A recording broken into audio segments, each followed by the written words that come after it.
What if the largest explosion in recorded history left behind absolutely no explanation? No crater, no fragments, nothing but 80 million flattened trees and a mystery science still hasn't fully solved. June 30th, 1908. Central Siberia. Near the Podkamenia Tunguska River, one of the most remote, unpopulated regions on the planet. Just before 7:15 in the morning, witnesses up to 60 kilometers away report the sky splitting apart with a blinding flash, brighter than the sun. Then the sound arrives, described by witnesses as similar to artillery fire. Some reported hearing it from nearly 1,000 kilometers away. A shockwave strong enough to knock people off their feet and shatter windows in towns far from the epicenter.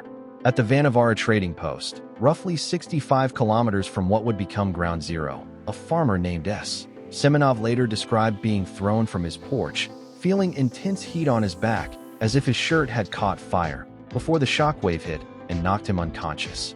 But here's what nobody wants to admit. Nobody investigated this properly for nearly 2 decades. Russia in 1908 was on the edge of political collapse. World War I, the Russian Revolution, and Civil War consumed the following years. The most powerful explosion on Earth in recorded history happened, and the region was so remote, so sparsely populated, that no formal scientific expedition reached the site until 1927, almost 20 years later, when Soviet mineralogist Leonid Kulik finally led an expedition into the Siberian wilderness. What he found defied explanation. An estimated 80 million trees, flattened across more than 2,000 square kilometers. Not randomly, in a distinct radial pattern, all pointing away from a central point, like spokes on a wheel. The kind of pattern you would expect from a massive airburst explosion. But at that central point, the place every scientist expected to find an impact crater, there was nothing. No crater, no massive iron meteorite fragments, no obvious impact site at all. Trees directly beneath the estimated epicenter were still standing upright, stripped of branches and bark, but standing. Scientists later realized this could only happen if the explosion occurred in the air several kilometers above the ground, rather than on impact with the surface. Modern estimates, based on the scale of forest destruction, calculate the energy released at somewhere between 10 and 15 megatons of TNT. For comparison, that is roughly 1,000 times more powerful than the atomic bomb dropped on Hiroshima. An explosion 1,000 times more powerful than a nuclear weapon. And to this day, no confirmed physical fragment of whatever caused it has ever been recovered.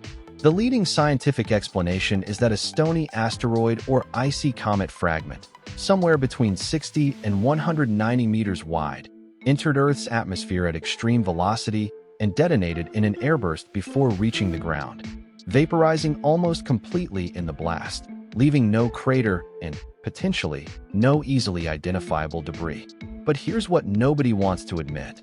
That explanation, while the most scientifically accepted, still has not been definitively proven with recovered physical evidence.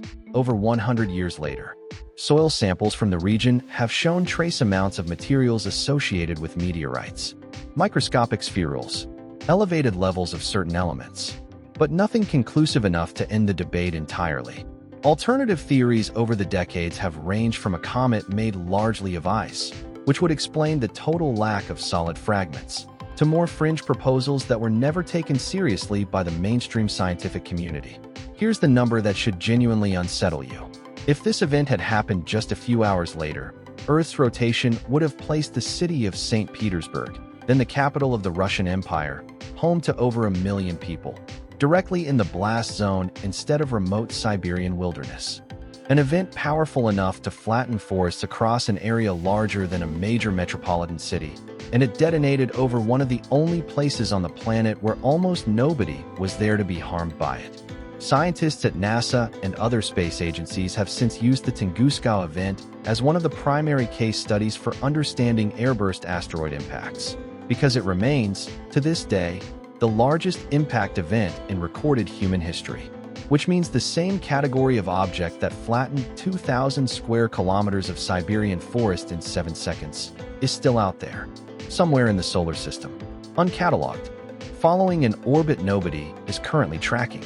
For nearly 2 decades after it happened, Almost no one outside that remote patch of Siberia knew Tunguska had occurred at all. The next one wouldn't need decades. It would need only hours of warning, if we're lucky enough to get any warning at all.